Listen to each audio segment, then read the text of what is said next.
Hi, it's Trudy. Today I want to talk to you about World Mental Health Day. Today is a designated day for World Mental Health. And I want to with this issue and give some parents some tips, um, some signs that they need to be on the lookout for.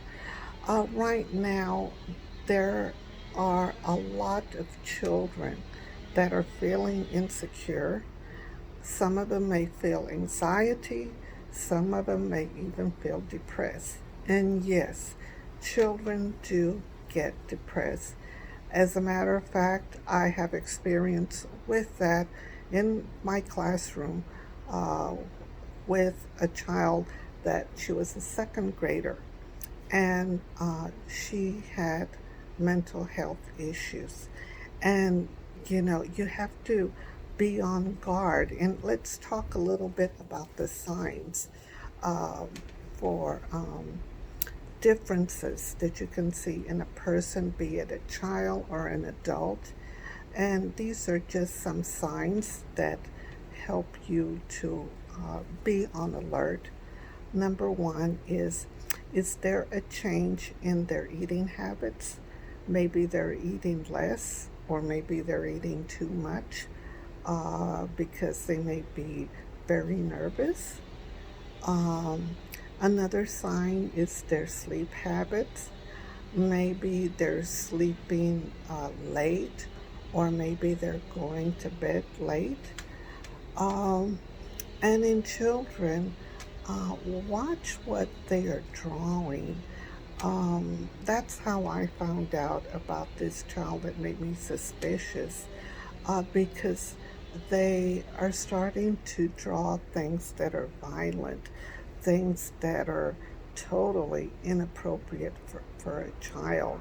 And that was my first warning sign that she was drawing violent things. And then afterwards, I decided that I wanted to take it a step further and talk to her. And I was asking her what was it that she was thinking. And um, that's when all these things started to come out, and I just listened to the child. So, don't take it as, oh, it's just a little thing. You know, it's just kid stuff. No, don't push it away that way. Or if the child is having nightmares uh, and they keep reoccurring the same dreams, or maybe waking up in the middle of the night, or maybe they stop talking to their friends. Um, and this also is another sign, too. Maybe they're being bullied. You just don't know. And one of the things that is happening right now, so many children are online now in the classroom, but just like in a regular classroom, kids get bullied. Well, it can also happen virtually, or it could be happening right after the class or right before the class that a child can get bullied. So these are the things that we need to look out. And, it's okay to ask for help. In my own personal life, I have had to reach out for help because I was dealing with just a horrendous, horrible, horrible situation that changed my life. And um, I'll tell you, there is no sin in reaching out and asking for help, mental help. I think that is one of the most important things that we can do for ourselves and our child, to look for these kinds of signs. Sometimes a child was very talkative, and now all of a sudden they don't want to talk. Uh, all of those are little signs. And if it happens for 2 weeks or more, please reach out for help. You need to reach out for help. uh, call the teacher and ask the teacher, have you noticed a difference in your child? Or uh, some schools have a school counselor. Reach out to the school's counselor and see if there is a possibility of your child's having some issues that you are not even aware of. Sometimes we as parents get so busy doing our own thing that we don't realize things. And I think this is a, a good time for you to have just little discussions with your child, because especially if your child is of color, with all the things that you see on television, all the violence, when you look at the news, that is all that you see and hear. you know there's a lot of confusion on some children with issues of what is going on, and they are not ignorant of the issues. They know what is going on. And sometimes some children bring it to the classroom and they start talking. And sometimes what they talk is just fine. And then other times it is very hurtful and discriminatory towards a child. I have witnessed it in my classroom. And when I witness it, I stop it, and as soon as I see it. But this can happen as young as 2 years old, 3 years old. Last year, I was in a program with 4 year olds, and I was shocked. I never could imagine what I heard this 4 year old tell another child and make that child cry.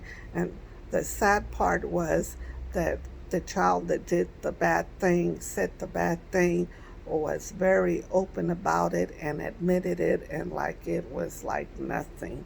And it's really important that you take time to talk with your child one to one, and to discuss, is there anything going on? How are you feeling when they're talking about brown people, black people, white people, all the things that are being said?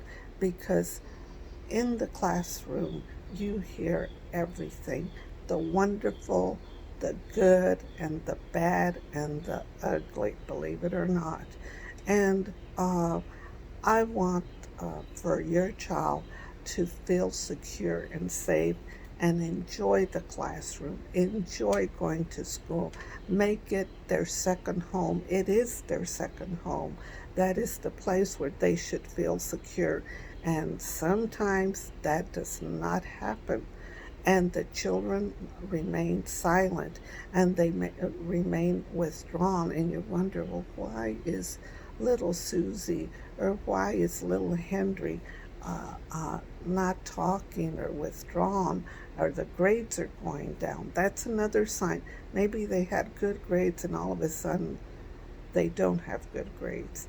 So these are all things that you need to be talking with your child, and not make it a one-time event, but make it a frequent event. Once a week, once every 2 weeks, to sit down and talk about it. And you tell the child, you know what, if you need to talk about anything that's going on to school, just let me know. I want to know the good, and the funny, and the sad, and the interesting. And just tell your child that. It's very important, because if they don't have their mental health, they will not be performing their best at school. So I advise you, on this day that it's World Mental Health Day, take the time to speak with your child. And also, there is no sin in reaching out for assistance for yourself or for your child.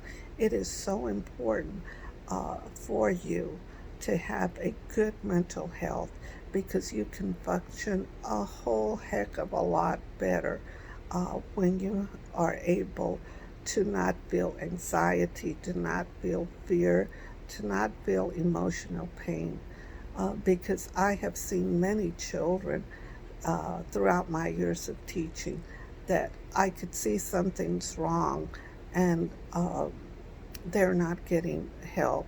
And I reach out to them, and most of the time, they will tell me what they're thinking and feeling, and I do the best I can to help them. So, in World Health Day, take time to sit down with your child and discuss with them what is going on with them and what is going in school and how is this virtual teaching going on at home with your teacher in the classroom and the child at home, or what is going on in the building, because some students go part-time to the school building and then part-time at home. So take the time and enjoy your conversations with your child. You'll discover a lot of things. So I hope you have a great day. Bye.